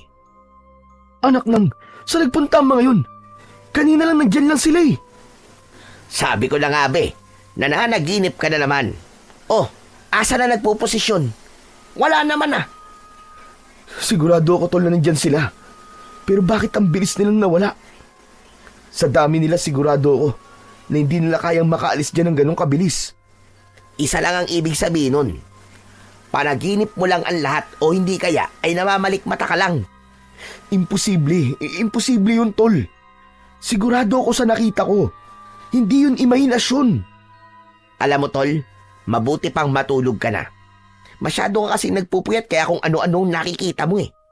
Saka sa susunod, huwag mo namang istorboy ng pagtulog ko. Mahihirapan na naman ako nitong makabalik sa pagtulog eh. Pero itulog mo na lang yan. Isinarado na ni Benjo ang bintana. Tinapik nito sa balikat ang nakatulalang si Tonyo at saka ito bumalik sa pagkakahiga sa papag. Nanatiling nakatayo si Tonyo sa tabi ng bintana. Labis ang kanyang pagtataka sa nangyari. Hindi pa rin siya makapaniwala na ganun kabilis na wala ang mga tao sa labas. Bigla niya tuloy kinwestiyon kung totoo ba o hindi ang prosesyon na nakita niya kanina. Kinabukasan ng umaga, hanggang sa almusal, ay tila wala pa rin si Tonyo sa sarili. Iniisip niya pa rin kasi ang nangyari kagabi. Halos hindi niya ginagalaw ang pagkain na nasa kanyang harapan at lumamig na rin ang kape niya. Tonyo, ayos ka lang ba? Kanina ka pa nakatulala dyan ah. Nako, malamang iniisip niya pa rin yung sinasabi niyang prosesyon na nakita niya kagabi. Ha? Anong prosesyon? Kaninang hating gabi kasi, may nakita akong mga taong nagpuprosesyon. Huminto pa nga silang lahat sa tapat ng bahay niyo eh. Tapos bigla silang tumingin sa akin. Parang galit na galit sila na pinapanood ko sila. Pero nung si Benjo nang tumingin, aba, akalain mo na wala sila? Jeffrey, ikaw na nga kumausap diyan kay Tonyo. Sabihin mo kung may prosesyon nga ba rito sa baryo nyo ng ganong oras. Walang prosesyon dito ng hating gabi, Tonyo. Sigurado ka ba talaga sa nakita mo? Sigurado ako, Jeffrey. Hindi ako namamalikmata lang. Pero Chong, imposible talaga yung sinasabi mo eh. Baka naman pagod o kulang ka lang sa tulog. Kaya kung ano-ano ang mga nakikita mo. Yan nga din ang sinabi ko sa kanya eh. Alam mo, ang mabuti pa siguro ay magpunta tayo mamaya sa ilog. Maligo ulit tayo ron para naman may masmasang ka. Saka huwag mo nang isipin kung ano mang nakita mo kagabi. Tanging marahang pagtango na lang ang naging tugon ni Tonyo kay Jeffrey. Pero nagkaroon siya ng kakaibang pakiramdam sa lugar na yon dahil sa prosesyong nakita niya kagabi. Ramdam niya na may mali, ngunit hindi niya matukoy kung ano yon. Pagkatapos mag-almusal, ay nagtungo na sina Tonyo sa ilog. Doon ay nalibang ni Tonyo ang kanyang sarili upang mawala na ang gumugulo sa kanyang isip. Kahit paano ay naaliw siya sa panghuhuli ng mga isda at paglangoy sa malalim na bahagi ng ilog. Nang mapagod na sila, ay umupo silang tatlo sa isang malapad na bato na nasa tabi ng ilog. Malapit na pala tayong bumalik sa Maynila. Balik na naman tayo sa normal nating buhay. Sinabi mo pa. Pero ayos lang kasi gano'n naman talaga eh. Maswerte pa rin tayo na may babalikan pa tayong trabaho. Kumusta naman pala yung paa mo? Parang simula nang dumating ka rito hindi na yung sumasakit ah. Siyempre, dahil to kay Clarissa. Sa gitna ng pag-uusap nila, ay isang matandang lalaki ang nakita nilang nakatingin sa kanila sa hindi kalayuan. Nanlalaki ang mga mata ng matandang lalaki na parabang may galit yun sa kanila. Hindi nagtagal ay umalis na ang matandang lalaki. Sino yung matandang lalaki na nakatingin sa atin kanina? Bakit parang may galit siya sa atin? Si Tatang Berting yun. Siyang namumuno dito sa aming baryo. Kasi siya ang pinakamatanda. Ganun talaga makatingin yun. Akala mo palaging galit. Pero normal lang yun sa kanya. Kasi malaki talaga ang mata niya. Grabe naman makatingin yon. Akala ko susuguri na tayo rito eh. Huwag niyo na lang pansinin si Tatang Berting. Ay, oo nga pala.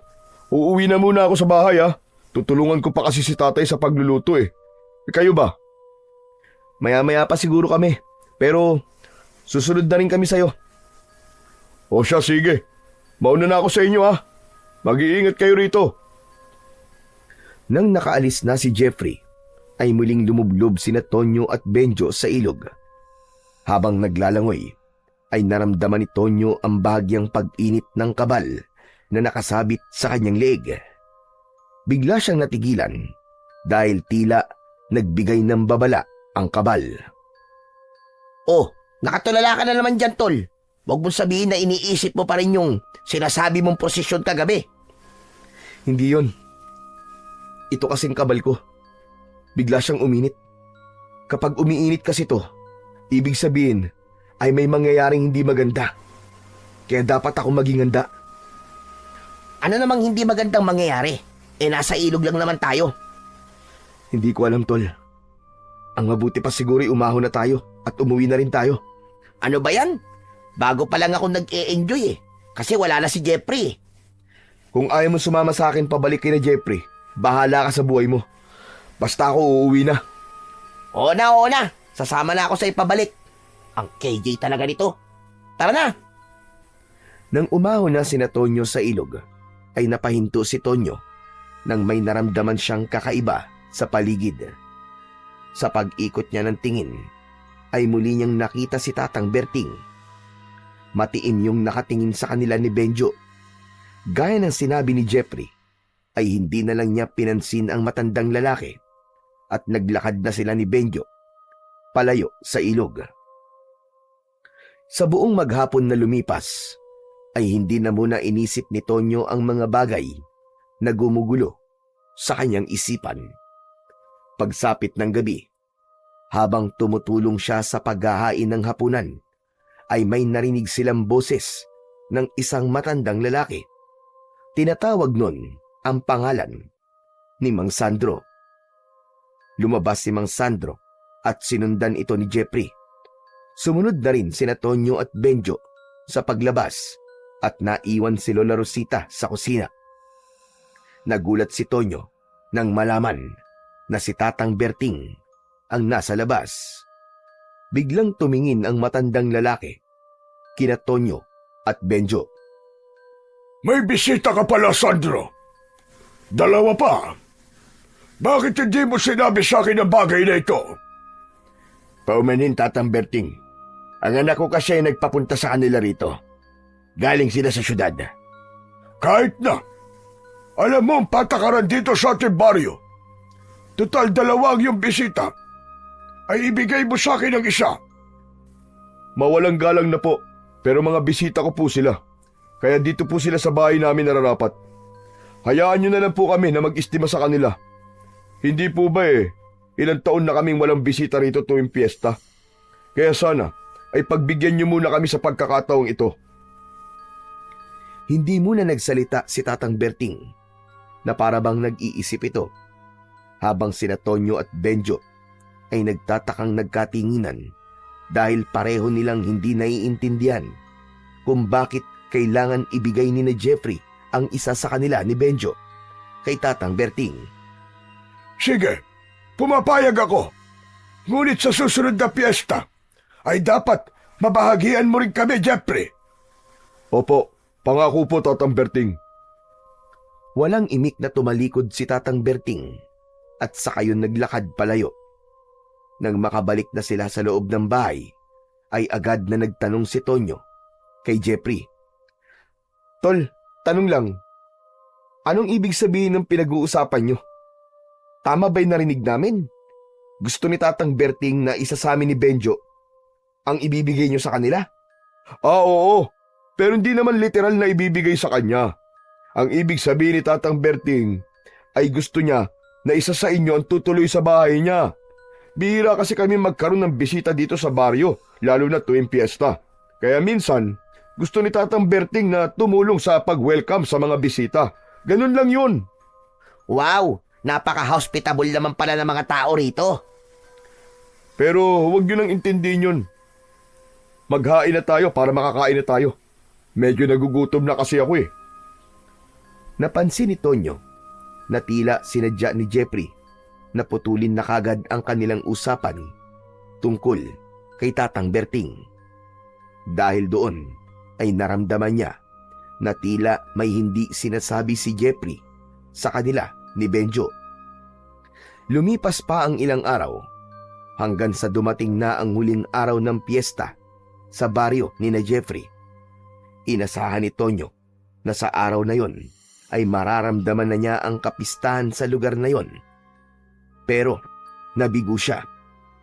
Napansin niya na normal pa rin ang ginagawa ng mga tao roon. Walang nagkakatay ng manok o baboy na panghanda. Ngunit nang naalala niya ang sinabi ni Jeffrey na walang pera ang mga tao roon dahil sa nangyaring tagtuyot nung nakaraang buwan, kahit paano ay naunawaan na niya. Nang umagang yun, ay nakatambay lang sina Tonyo at Benjo sa labas ng bahay. Maya-maya pa ay lumapit si Jeffrey sa kanila. Akala ko ba ang sabi mo maghahanda kayo ngayong huling araw ng piyesta? Bakit hindi ko nakikitang nagkakatay ng kung anong hayop ang tatay mo ha, Jeffrey? Bakit ba masyado kang atat? Dito sa pamilya namin, nakasanayan na namin na naghahanda kami sa gabi. Kaya mamayang gabi pa kami magkakatay ng kung anong ihahanda namin. Ayos kakaiba din ang trip nyo Pero ano bang ihahanda nyo? Basta, malalaman nyo rin mamaya. Oo nga pala, Jeffrey. Huling araw na pala natin dito sa baryo nyo, no? Maraming salamat kasi inimbitahan mo kami rito. Akala ko hindi na importante ang magbakasyon. Pero na-realize ko na hindi pala pwedeng puro trabaho na lang ako.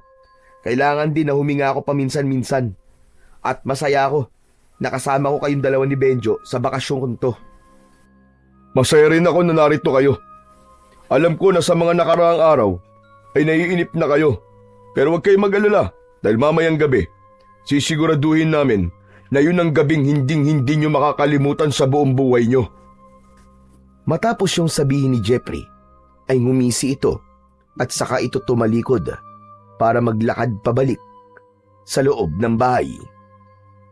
Naguguluhang nagkatingin na naman ang magkaibigang Tonyo at Benjo. Pero walang nagsalita sa kanilang dalawa. May kakaiba na namang naramdaman si Tonyo kay Jeffrey. Napaisip din siya kung ano ang mangyayari mamayang gabi para masabi ni Jeffrey na ang gabing yon ay hinding-hindi nila malilimutan. Habang unti-unting kumakalat ang dilim sa paligid, ay hinintay ni Tonyo na makitang may kakatayin na baboy o manok sina Jeffrey. Pero hindi yun nangyari. Habang nasa kwarto si Tonyo, ay pumasok doon si Benjo. Tol, aalis pala muna ako Pupunta ako sa bahay ni na Clarissa. Bakit? Ano namang gagawin mo ron?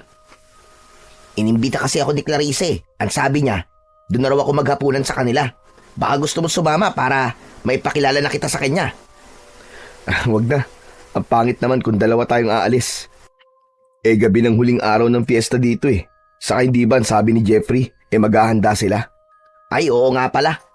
Di ako na lang ang pupunta. Pero babalik din ako rito. Basta tiran niyo ako ng handa Ikaw ang siba mo talaga. Kakain ka na nga kina Clarissa tapos kakain ka pa rito.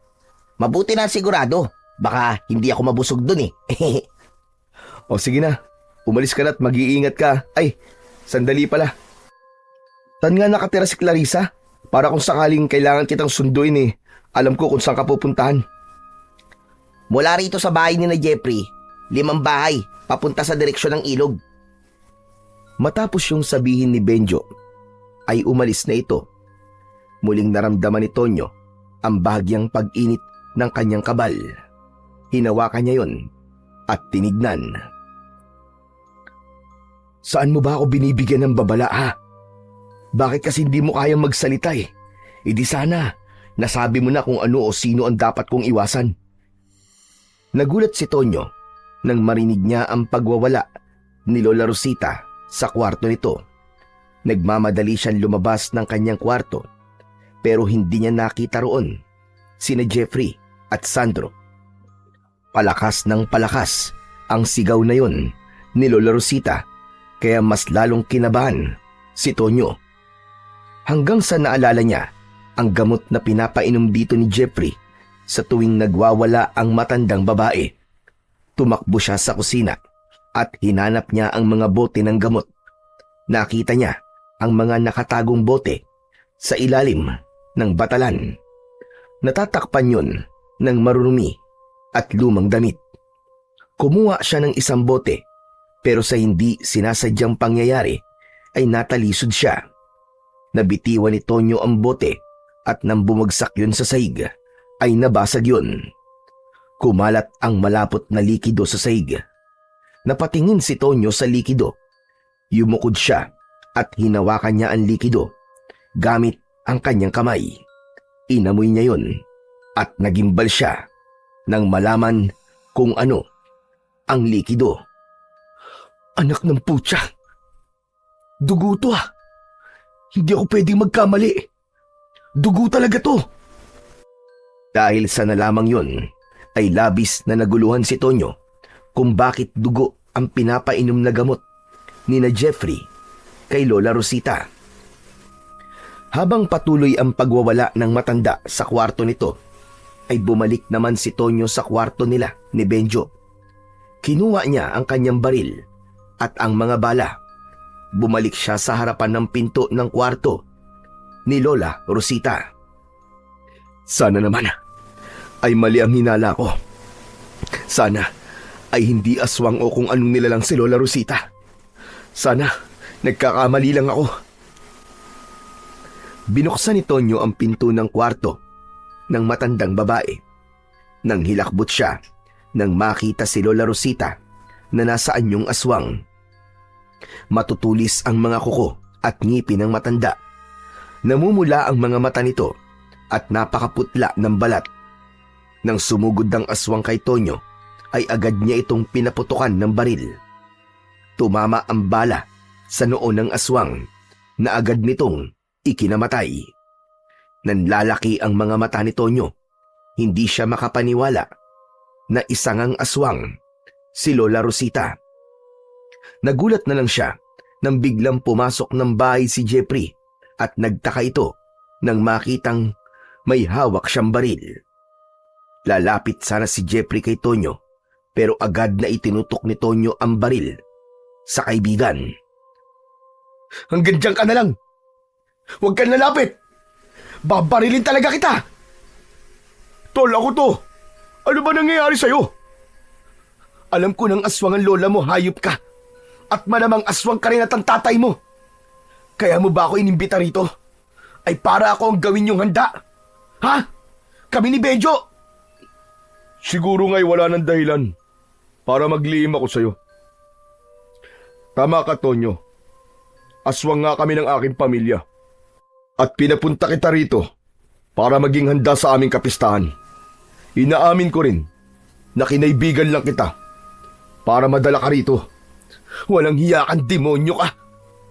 Niloko mo ako. Akala ko pa naman ay totoo kitang kaibigan. Hayop ka. Demonyo ka. Anong magagawa ko? Tradisyon na namin na sa tuwing pista ay kailangan meron kaming maihanda na tao. Nagkataon lang na ikaw ang magiging handa namin sa gabing ito. Sa tingin mo ba ay papayag ako na gawin niyo akong handa? Aalis ako rito at isasama ko si Benjo. Hindi niyo kami mapapatay. Hindi na kayo makakaalis ng buhay sa lugar na ito dahil lahat ng inaakala niyong mga tao rito ay mga aswang. Baryo ito ng mga aswang, Tonyo. Lahat kami rito ay aswang. Kaya kung ako sa'yo, huwag mo nang tangkain na lumaban dahil wala kayong laban ni Benjo sa dami namin. Sa isang kisap mata ay nag-anyong aswang si Jeffrey. Susugurin sana nito si Tonyo pero napahinto ito nang tumapat ito sa nakabukas na pinto ng kwarto ni Lola Rosita. Alam ni Tonyo na nakita na ni Jeffrey ang walang buhay na katawan ni Lola Rosita. Hayop ka! Anong ginawa mo sa lola ko? Anong ginawa mo sa kanya? Bakit mo siya pinatay?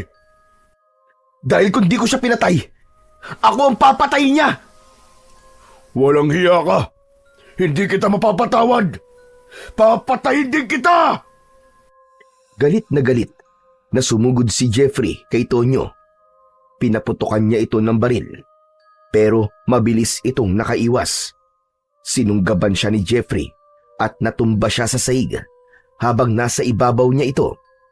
Ngumanga ng malaki ang aswang na si Jeffrey at akmang kakagatin ito sa leeg si Tonyo pero tila may kung anong puwersa ang pumigil dito.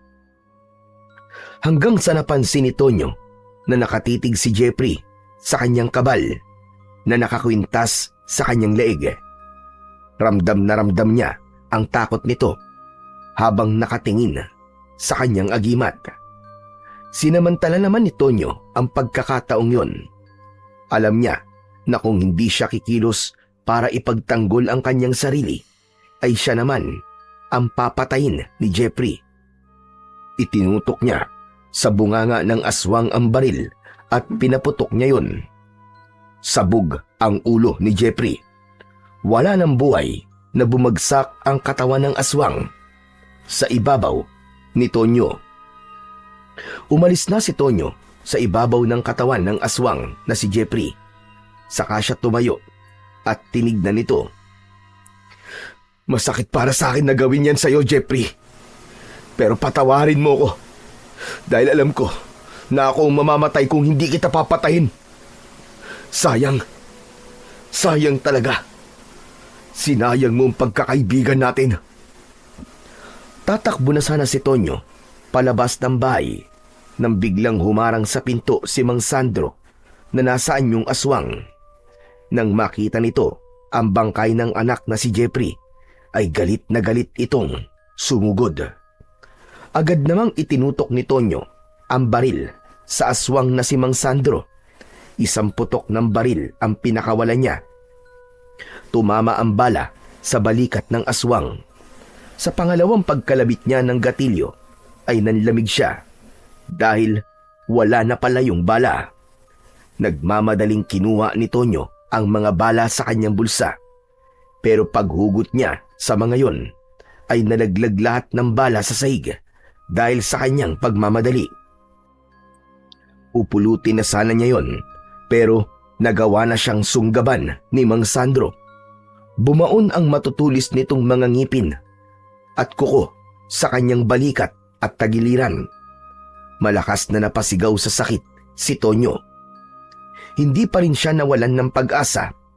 Kinapa niya ang mga balang nakakalat sa sahig at nang makakuha siya ng isa, ay inilagay niya kagad yun sa magasin ng kanyang baril at walang pagdadalawang isip na pinaputukan niya ang aswang sa sentido. Sumambulat ang utak ng aswang na si Mang Sandro at saka yun bumagsak. Pagkatapos nun, agad na tumayo si Tonyo at pinulot niya ang mga bala. Pinuno niya ng bala ang magasin ng kanyang baril at saka siya tumakbo palabas ng bahay. Kailangan kong puntahan si Benjo. Kailangan ko siya puntahan. Baka kung ano na nangyayari sa kanya. Delikado siya rito. Ngunit labis na nagulantang si Tonyo nang makita niya ang mga aswang na halos sabay-sabay na lumabas sa bahay ng mga yon. Mas lalo niyang binilisan ang kanyang pagtakbo hanggang sa nakasalubong niya ang takot na si Benjo. Tol! Tol, umalis na tayo rito! Tara! Sina Clarissa! Aswang sila ng pamilya niya, Tol! Sumabit kasi sa pinto nila yung kwintas ko tapos nung naputol yun, ay doon ko nakita ang totoong itsura ni Clarissa, Tol! Napakatanda na pala niya! Parang siyang ukluban! Parang si Lola Rosita! Tapos, doon na sila nag-anyong aswang ng buong pamilya niya. Buti na lang nakatakas kagad ako sa kanila. Kundi, ginawa na nila akong pagkain. Oo, Tol. Sila Jeffrey din at ang tatay at lola niya. Mga aswang din sila. Pinapunta niya tayo rito dahil tayo ang gagawin nilang handa sa piyesta. Pero napatay ko na silang lahat, Tol. Medyo masakit pero kailangan kong gawin yun eh. Dahil kung hindi ko sila pinatay, ay ako ang papatayin nila panigurado. Ano ngayon ang gagawin natin, Tol? Napapalibutan na tayo ng mga aswang dito sa baryong to. Anong gagawin natin? Kailangan natin makatakas dito.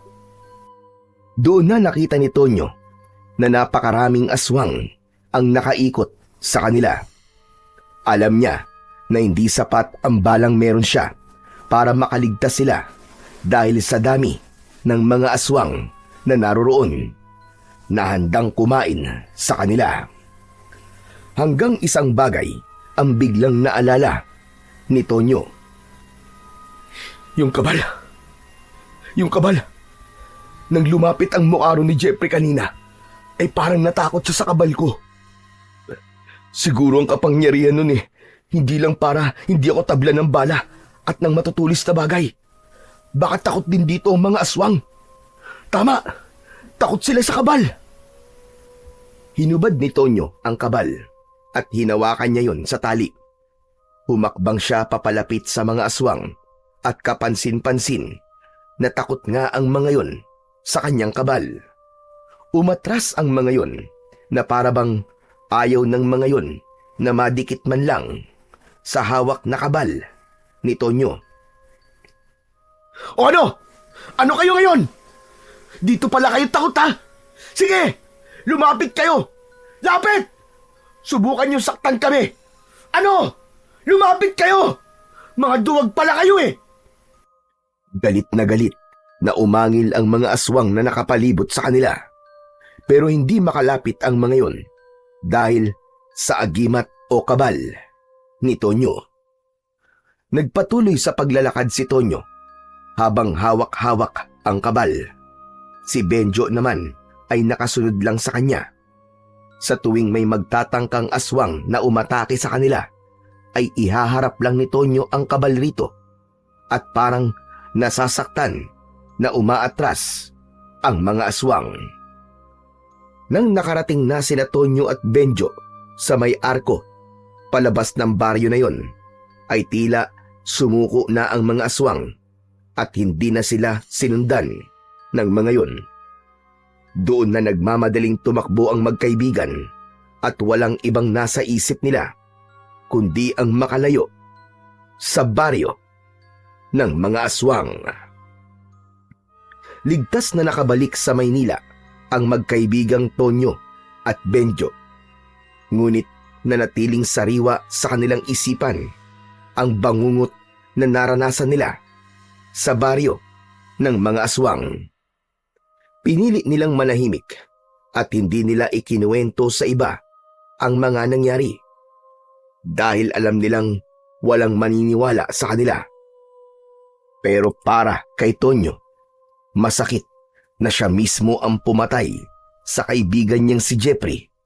Ngunit batid niyang yun ang nararapat upang mabuhay sila ni Benjo. Labis ang kanyang pasasalamat sa kabal na nagligtas sa kanilang dalawa. At dahil sa pangyayaring yun, natutunan ni Tonyo na wag basta magtitiwala sa ibang tao, lalo na't hindi pa niya ito masyadong kilala. Sa huli, napatunayan ng magkaibigan na walang halimaw o aswang ang makakatalo sa tapang at tiwala ng pusong nagmamalasakit sa bawat isa. Nakaligtas man sila sa baryo ng mga aswang, baon pa rin nila ang alaala ng takot na yun na habang buhay nilang hindi malilimutan. Muling sumikat ang araw sa kanilang daan. Tanda na sa bawat dilim ng panganib ay laging may liwanag na nagmumula sa tiwala at pagkakaibigan.